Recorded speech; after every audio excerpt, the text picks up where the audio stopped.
মদিনার অলিতে গলিতে চলছে আনন্দ উৎসব, ঘরে ঘরে বইছে অনাবিল খুশির জোয়ার। বাচ্চাদের জন্য প্রস্তুত করা হচ্ছে নতুন নতুন জামা কাপড়। চারিদিকে এত আনন্দ, এত হই হুল্লোড়ের একটাই কারণ, দুদিন বাদে পালিত হতে যাচ্ছে মুসলিমদের সবচেয়ে বড় ধর্মীয় অনুষ্ঠান ঈদ। মদিনার ঘরে ঘরে যখন ঈদের খুশি, তখন হযরত ওমর রাদিয়াল্লাহু তাআলা আনহুর ঘরে দেখা গেল বিষণ্ণতা। তার ঘরে না ছিল বাড়তি কোনো উৎসব আয়োজন, না ছিল নতুন জামা তৈরির হিড়িক। অথচ ওমর রাদিয়াল্লাহু তাআলা আনহু তখন মুসলিম জাহানের খলিফা, অর্ধ দুনিয়ার শাসক তিনি।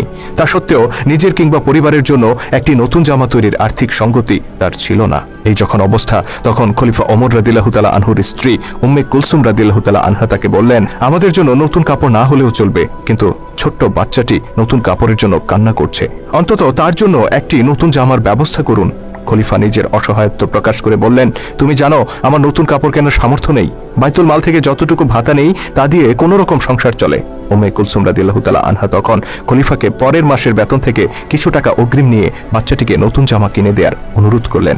স্ত্রীর অনুরোধে খলিফা ওমর রাদিয়াল্লাহু তাআলা আনহু চিঠি লিখলেন রাসূল সাল্লাল্লাহু আলাইহি সাল্লামের আরেক প্রিয় সাহাবী আবু ওবাইদা রাদিয়াল্লাহু তাআলা আনহুর কাছে। আবু ওবাইদা তখন রাষ্ট্রীয় কোষাগার বাইতুল মালের দেখাশোনা করতেন। চিঠিতে খলিফা 1 মাসের অগ্রিম ভাতা চেয়ে অনুরোধ করলেন আবু ওবাইদা রাদিয়াল্লাহু তাআলা আনহুকে। সারা মুসলিম জাহানের খলিফা যিনি, অর্ধ পৃথিবীর শাসক যিনি, সেই ওমরের এমন চিঠি পেয়ে আবু ওবাইদা চোখের পানি ধরে রাখতে পারলেন না। তিনি কান্নায় ভেঙে পড়লেন। তবে তিনি নিজের এই আবেগকে নিয়ন্ত্রণ করলেন। চিঠি বাহকের হাতে অগ্রিম বেতন না দিয়ে তিনি বরং আরেকটি চিঠি ধরিয়ে দিলেন। সেই চিঠি যখন হাতে পৌঁছল, খলিফা ওমর রাদিয়াল্লাহু তাআলা আনহু তা পড়তে শুরু করলেন। আমিরুল মুমিনিন, অগ্রিম বেতন বরাদ্দের জন্য দুটি বিষয়ে আপনাকে ফয়সালা দিতে হবে। প্রথমত, আগামী মাস পর্যন্ত আপনি বেঁচে থাকবেন কিনা। দ্বিতীয়ত, বেঁচে থাকলেও আপনি খলিফার দায়িত্বে বহাল থাকবেন কিনা।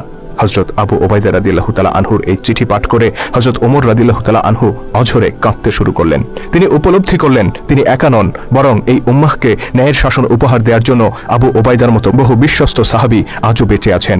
ইনি সেই আবু ওবাইদা যার সম্পর্কে স্বয়ং আল্লাহর নবী বলেছিলেন, প্রত্যেক জাতির একজন বিশ্বস্ত অভিভাবক আছেন, আমার উম্মতের বিশ্বস্ত অভিভাবক হচ্ছে আবু ওবাইদা ইবনুল জাররাহ।